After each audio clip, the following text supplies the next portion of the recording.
గారు సిద్ధం సభల పేరు జరిగితే ఎంటైర్ వరల్డ్ అటువైపు చూసింది. అంతగా జనం వచ్చారు, మీరు గమనించారు.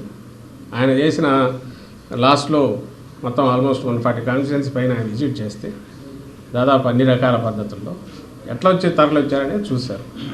ఇలాంటి క్రైటీరియా చెప్పుకుంటే 1,00,000 కనపడతాయి.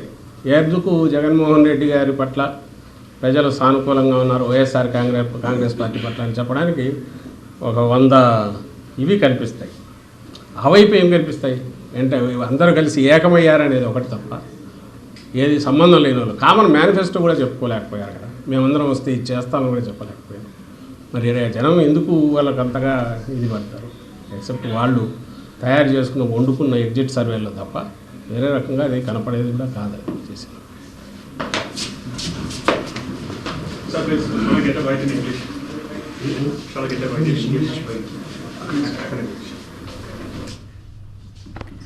దేశవ్యాప్తంగా సార్వత్రిక ఎన్నికల కౌంటింగ్ కి ఏర్పాట్లయితే ముమ్మరంగా సాగుతున్నాయి. ఈ సందర్భంగా సజ్జల మీడియాతో మాట్లాడారు. ఎన్నికల తర్వాత కొన్ని నిర్ణయాలు తీసుకోవడం ఏంటని ఆయన ప్రశ్నించారు.